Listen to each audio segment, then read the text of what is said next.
देंगे शेयर बाजार की। बाजार पर आज बिकवाली हावी रही। सेंसेक्स और निफ्टी दोनों में गिरावट देखने को मिली। सेंसेक्स 870 पॉइंट गिरा तो वहीं निफ्टी 241 पॉइंट फिसल कर बंद हुआ है। मिड कैप और स्मॉल कैप शेयर्स में भी तेज गिरावट रही। तो कैसा रहा बाजार में कारोबार, इसकी पूरी डिटेल्स अब बता रही हैं कंचन नौटियाल। हफ्ते का आखिरी कारोबारी दिन, बाजार में लगातार जो प्रेशर है वो हमें बाउंड अप होता हुआ दिखाई दिया है। स्क्रीन पे देख ही सकते हैं निफ्टी 50 यहाँ पे 25,048 के लेवल पे ये गिरता हुआ दिखाई दिया है। जो मेजर सपोर्ट लेवल था 25,150 का, वो भी यहाँ पे ब्रीच हो गया है। निफ्टी बैंक में भी करीबन 1.5% का डाउनसाइड, मिड कैप और साथ ही साथ सेंसेक्स में भी आज जो प्रेशर है वो बनता हुआ दिखाई दिया है। यही नहीं बल्कि पीएसयू बैंक्स की बात करी जाए, मेटल इंडेक्स जो अर्ली ट्रेड में अच्छी खासी तेजी के साथ कामकाज कर रहा था, वहां पे भी हमें एक जो प्रेशर है आखिरी तक आते आते बनता हुआ नजर पड़ा है। इसके अलावा अगर हम स्टॉक स्पेसिफिक बात करें तो यहां पे भी प्रेशर काफी ज्यादा है। इनफैक्ट अडानी स्टॉक में तो काफी भारी गिरावट है ब्लूमबर्ग की रिपोर्ट के बाद।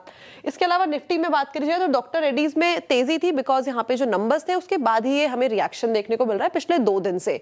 टेक महिंद्रा, एचयूएल और हिंडाल्को यहाँ पे जो हल्की फुल्की बढ़त है वो देखी गई है। लूजिंग पॉकेट में देखिए कितना बड़ा नंबर है गिरावट का। अडानी एंटरप्राइजेस, अडानी पोर्ट्स, दोनों ही अडानी के स्टॉक यहाँ पे भारी गिरावट, यहाँ पे 11% की और 8% की इटर्नल नंबर के बाद लगातार गिरने में लगा हुआ है। और इंटरग्लोब एविएशन, इसके भी कल नंबर्स आए थे और नंबर के बाद ये गिरावट देखी जा रही है। मिड कैप की बात करी जाए तो बंधन बैंक, नंबर्स आए थे और नंबर्स क्वार्टरली बेसिस पे इंप्रूव होते हुए दिखाई दिए हैं। उसके बाद ये रिएक्शन हिंदुस्तान जिंक, इसका जो मार्केट कैपिटलाइजेशन है करीबन 3 लाख करोड़ के पास पहुंच गया और पिछले 20 सालों में इसने साल दर साल करीबन 11 कैगर का जो रिटर्न है अपने इन्वेस्टर्स को जनरेट करके दिया है। वोल्टास और अशोक लेलैंड में भी शानदार तेजी आज के सत्र में देखी गई है। लूजिंग पॉकेट में पेटीएम, यहाँ पे पेटीएम के ऊपर खबर आई और खबर के बाद ये रिएक्शन देखने को मिला। पूनावाला फिनकॉर्प, हुडको और गोदरेज प्रॉपर्टीज में जो प्रेशर है वो आज के सत्र में बाउंड अप होता हुआ दिखाई दिया है। लेकिन हफ्ते के आखिरी दिन तक आते आते भी जो बेयर्स हैं वो अपनी जो ग्रिप है कहीं भी हल्की करते हुए नजर नहीं आए हैं। चलिए अब बात करते हैं सोने और चांदी की कीमतों की, जहां पर एक बार फिर से नया रिकॉर्ड बनता हुआ दिखाई दिया है। घरेलू बाजार में सोने के भाव 1,60,000 प्रति 10 ग्राम के करीब पहुंच गए। वहीं चांदी की बात करें तो ये 3,40,000 प्रति किलो के करीब कारोबार कर रही है। इंटरनेशनल मार्केट में भी सोना लगभग $5,000 और चांदी करीब $100 के स्तर पर है। सोने की कीमतों में तेजी की वजह ग्लोबल टेंशन, ग्रीनलैंड से जुड़ा विवाद और रुपए की कमजोरी है। वहीं चांदी की कीमतों को बढ़ती इंडस्ट्रियल डिमांड का सपोर्ट मिल रहा है। साथ ही साथ दूसरी तरफ एक दिन पहले की गिरावट के बाद गोल्ड और सिल्वर ईटीएफ में जोरदार रिकवरी देखने को मिली है। कई ईटीएफ में इंट्राडे कारोबार के दौरान तो 17% तक की तेजी दर्ज हुई है। तो बाजार में इस हफ्ते बड़ी गिरावट रही है, लेकिन गोल्ड सिल्वर ने कुछ करेक्शन के बाद न्यू हाई को टच किया है। तो आज हम आवाज अड्डा में इसी पर ही खास चर्चा कर रहे हैं, सोना, चांदी या शेयर। जरूर देखिए शाम 7:57 पर सिर्फ सीएनबीसी आवाज पर। चलिए अब बात करते हैं बजट की।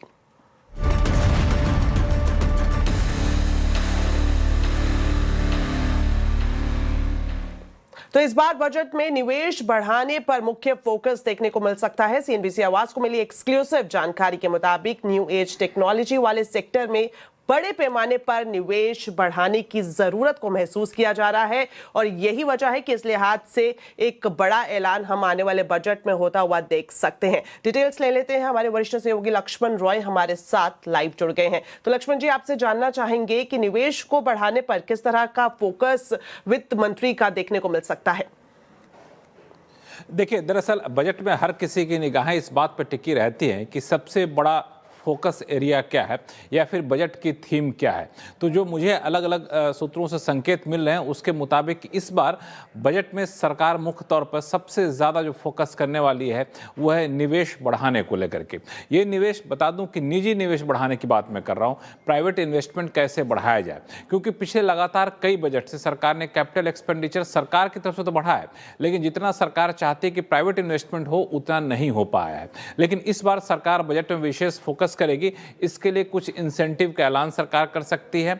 जो मौजूदा इंसेंटिव अलग अलग इन्वेस्टमेंट के लिए दिए जाते हैं उसका दायरा सरकार बढ़ा सकती है। और इस बार जो नए इंसेंटिव आ सकते हैं इन्वेस्टमेंट बढ़ाने के लिए, वो ट्रेडिशनल सेक्टर, पारंपरिक सेक्टर में नहीं आएंगे, कुछ नए सेक्टर में आने की संभावना है। मिसाल के तौर पर AI डेटा सेंटर की बात करें, या फिर इस तरह के न्यू एज टेक्नोलॉजी वाले जो सेक्टर है, वहाँ पे सरकार चाहती है कि इन्वेस्टमेंट को बढ़ाया जाए। क्योंकि दुनिया में जिस तरह से हालात बने हुए हैं, वैसे में ज़रूरत है कि यहाँ पे निवेश बढ़ेगा तो पूरी दुनिया में भारत का दबदबा बढ़ेगा। तो ये सरकार की लॉन्ग टर्म पॉलिसी है, इसको लेकर अलग अलग स्तर पर बातचीत हुई है।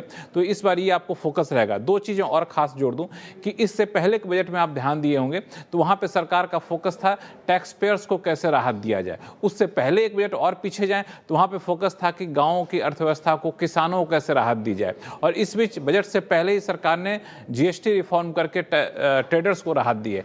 अब बारी है निवेशकों को राहत देने की। अब मुझे लगता है ये बजट उस तरफ केंद्रित होगा। जी, बहुत बहुत शुक्रिया लक्ष्मण जी इस एक्सक्लूसिव जानकारी के लिए। चलिए बढ़ते आगे और एक और बजट एक्सक्लूसिव खबर आपको बता दें। बजट में टूरिज्म सेक्टर को बूस्ट देने के लिए इनक्रेडिबल इंडिया 3.0 का ऐलान किया जा सकता है। पर्यटन मंत्रालय ने इनक्रेडिबल इंडिया अभियान को रिवाइव करने का प्रस्ताव रखा है। इनक्रेडिबल इंडिया 3.0 के लिए प्रस्ताव क्या है, इसकी पूरी जानकारी अब ले लेते हैं रोहन सिंह से। तो रोहन, बताएं क्या एक्सक्लूसिव जानकारी है, किस तरह से पर्यटन को बढ़ावा देने के लिहाज से इनक्रेडिबल इंडिया 3.0 की तरफ एक बड़ा अनाउंसमेंट देखने को मिल सकता है। जी, भारत के सबसे सक्सेसफुल कैंपेन्स में से एक रहा है इनक्रेडिबल इंडिया और अब सरकार इसके तीसरे चरण को लाने की तैयारी कर रही है। इनक्रेडिबल इंडिया 3.0 का प्रस्ताव टूरिज्म मिनिस्ट्री की तरफ से दिया गया है और आने वाले बजट में इसकी घोषणा संभव है। जो पिछला कैंपेन आया था वो 2017 में आया था, लेकिन कोविड महामारी के दौरान ये लगभग बंद सा हो गया, और लेकिन अब इसे दोबारा से रिवाइव किया जाएगा नए फोकस के साथ। और इस बार जो फोकस होने जा रहा है वो अंतर्राष्ट्रीय टूरिस्ट को भारत में खींचने पर होगा। जो घरेलू टूरिज्म है, घरेलू पर्यटक है, उनकी जिम्मेदारी राज्यों को दी जाएगी। लेकिन पिछले कैंपेन से कहीं ज़्यादा बड़ा होने जा रहा है इस बार इनक्रेडिबल इंडिया। कुछ नए फोकस होंगे, जैसे कि पिछली बार जो फोकस था वो ट्रेडिशनल मीडियम पे था, ट्रेडिशनल एडवर्टीजमेंट पे था, वहीं इस बार फोकस होगा सोशल मीडिया पर। जो इन्फ्लुएंसर्स हैं, पहले से पॉपुलर इन्फ्लुएंसर्स हैं, जो ट्रैवल पे लिख रहे हैं या ट्रैवल पे ब्लॉग बना रहे हैं, उनके साथ टाई अप किया जाएगा। और साथ ही जो पहले से प्रचलित जो मजबूत ब्रांड्स हैं उनके साथ भी साझेदारी की जाएगी उनके, और इन सब के लिए एक एक्सटर्नल एजेंसी को हायर करने का भी प्रस्ताव इसमें रखा गया है। जी, शुक्रिया रोहन इस पूरी जानकारी के लिए।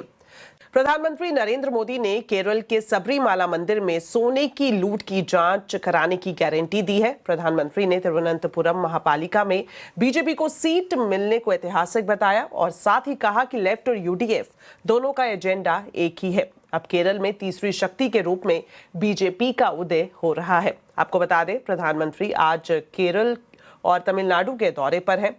पीएम ने आज 3 अमृत भारत ट्रेनें और एक पैसेंजर ट्रेन को भी हरी झंडी दिखाई और साथ ही कई विकास योजनाओं की सौगात भी दी। प्रधानमंत्री ने कहा कि अब विकसित केरलम बनाने का वक्त आ गया है और इसके लिए उन्होंने बीजेपी को बहुमत में लाने की अपील भी की। जब केरला के फ्यूचर की बात आती है तो आपने अब तक 2 पक्ष ही देखे हैं। एक तरफ एलडीएफ और दूसरी तरफ यूडीएफ, और इन दोनों ने बारी बारी से केरला को तबाह किया है। लेकिन एक तीसरा पक्ष भी है, वो पक्ष डेवलपमेंट का है, गुड गवर्नेंस का है, बीजेपी एनडीए का है। देश के सबसे प्रतिष्ठित संस्थानों में से एक आईआईटीज में छात्रों की आत्महत्या के बढ़ते मामलों के बाद सरकार अब हरकत में आ गई है। आईआईटी कानपुर में 3 हफ्तों के अंदर आत्महत्या का दूसरा मामला सामने आया है, जिसके बाद केंद्र सरकार ने जांच के लिए 3 सदस्यों की कमेटी का गठन किया है। इस खबर पर पूरी जानकारी अब बता रहे हैं रोहन सिंह। जी, देश के अलग अलग आईआईटीज में जिस तरीके से पिछले कुछ दिनों में आत्महत्या के कुछ मामले सामने आए हैं, उसको लेकर अब सरकार में भी चिंता बढ़ गई है और इसीलिए एक 3 सदस्यीय समिति का गठन किया गया है, जिसकी अध्यक्षता प्रोफेसर अनिल सहस्रबुद्धे करेंगे। इसके अलावा जो मशहूर मनोवैज्ञानिक है जितेंद्र नागपाल, वो भी इस कमेटी में शामिल हैं और शिक्षा विभाग के एक संयुक्त सचिव हैं, वो भी इस कमेटी में शामिल होंगे। और इनका जो मकसद है वो ये है कि जो गाइडलाइंस बनाई गई थी 2023 में मेंटल हेल्थ को लेकर, खासतौर पर आईआईटीज को ध्यान में रख के, क्या उनका पालन हो रहा है या नहीं, क्या कुछ और करेक्टिव मेजर्स लेने की ज़रूरत है और पूरे आईआईटीज में छात्रों के वेलबींग का कितना ध्यान दिया जा रहा है या नहीं दिया जा रहा है, इस पर भी फोकस रहेगा। और 15 दिन का सिर्फ समय दिया गया है इस कमेटी को अपनी रिपोर्ट देने के बाद, जिसके बाद जो इसका निष्कर्ष निकलेगा उससे आगे के जो गाइडलाइंस है वो बनाए जा सकेंगे। दरअसल पिछले कुछ समय में अगर हमने देखे, 20 जनवरी को आईआईटी कानपुर में एक छात्र ने आत्महत्या की थी। उससे पहले 1 महीने पहले दिसंबर में एक आत्महत्या हुई थी, जो कि एक छात्र अपने कमरे में मृत पाया गया था। और अगर पिछले 5 सालों का आंकड़ा देखें तो अलग अलग आईआईटीज में मिलाकर 65 के करीब छात्र ऐसे हैं जिन्होंने आत्महत्या की है या इस तरह के जो मामले हैं सामने आए हैं। तो इसको लेकर अब सरकार काफ़ी ज़्यादा चिंतित है और ये कमेटी अब आगे का जो रोड मैप है, कैसे इस तरह के जो मामले हैं उन्हें रोका जा सके, उस पर काम करेगी। चलिए अब आपको बताते हैं आज के कंज्यूमर अड्डा के टॉपिक के बारे में। ग्लोबल ट्रैफिक इंडेक्स के मुताबिक मुंबई में ट्रैफिक में पिछले साल से सुधार दिखा है, लेकिन फिर भी रफ्तार बहुत कम है। वहीं बंगलुरु दुनिया का दूसरे सबसे ज्यादा कंजेशन वाला शहर बन गया है। तो आखिर कैसे होगा ट्रैफिक में सुधार, जानने के लिए जरूर देखिए आज का कंज्यूमर अड्डा शाम 5:57 पर।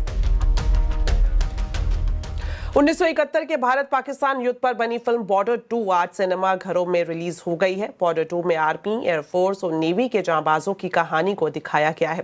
फिल्म में सनी देओल के अलावा वरुण धवन, दिलजीत दोसांझ जैसे कलाकार हैं। बॉर्डर 2 देखने के लिए सिनेमा घरों में लोगों की भीड़ जुट रही है। तो कैसी है फिल्म, इस बारे में बॉर्डर 2 देखकर निकले अर्धसैनिक बलों के जवानों से खास बातचीत की संवाददाता रोहन सिंह ने। आइए आपको दिखाते हैं।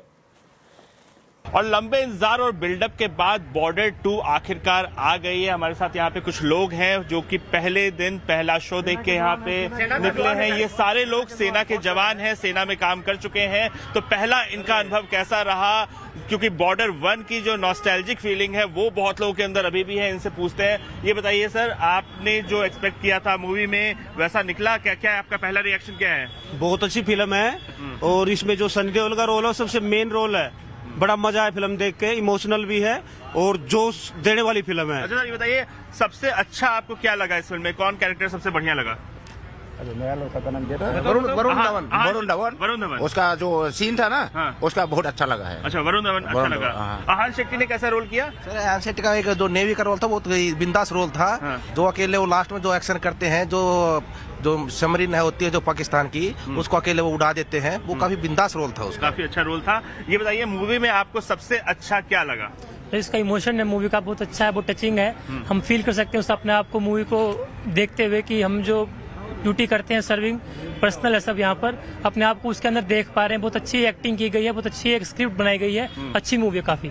आप लोग चूंकि सारे लोग डिफेंस से जुड़े हुए हैं, क्या जो मूवी है वो जो भारत की जो पैट्रियोटिज्म है उसको दर्शाती है अच्छे तरीके से, और क्या कहना है आपका इस बारे में? बिल्कुल दर्शाती है और बहुत ही बढ़िया पिक्चर है। जो हमारी एयरफोर्स, नेवी और जो थल सेना है, जो इस मूवी के अंदर जो दिखाया गया बहुत ही बढ़िया जी। बहुत अच्छा, एक चीज चूंकि आप सभी ने बॉर्डर 1 भी देखी होगी, बॉर्डर 1 से अगर तुलना करें तो बॉर्डर 2 कैसी है? बॉर्डर 2 बहुत अच्छी है। जो हम लोग सब CAPF से है, तो हम लोग जैसे ट्रेनिंग करते हैं, जैसा फील होता वैसा सेम फील हो रहा था। ऐसा लग रहा था कि हम ट्रेनिंग कर रहे हैं, और या सर्विंग के दौरान जैसा फील होता है सेम वैसे ही फील हो रहा था। बॉर्डर 1 के जो गाने थे वो बड़े फेमस थे और उसको फिर से रिप्राइज किया गया है इस फिल्म में भी। आप लोगों में से कोई सुनाना चाहेगा उसके गानों को? संदेशे आते हैं, कोई गाना चाहेगा? तो नहीं गा पाएंगे जी सर, इतना तो नहीं है, लेकिन वे संदेश से आते हैं, हमें तड़पाते हैं, ये चिट्ठी आती है, आओगे इधर कब आओगे, इधर कब आओगे। तो बॉर्डर 2 का क्रेज यहाँ पे है और लोग काफी इंजॉय कर रहे हैं मूवी को, खासतौर पे जिस तरीके से इसमें देशभक्ति की भावना दिखाई गई है, डिफेंस को दिखाया गया है, 1971 के युद्ध को दिखाया गया है, उससे यहाँ पे लोग जो है वो काफी खुश लग रहे हैं और ऐसा लगता है इस साल की 2026 की पहली ब्लॉकबस्टर बनेगी बॉर्डर 2। रोहन सिंह, दिल्ली। चलिए इसी के साथ फिलहाल इस बुलेटिन में इतना ही। आप खबरों पर अपडेट रहें, CNBC आवाज से जुड़े रहें हमारे सोशल मीडिया हैंडल्स के जरिए। नमस्कार।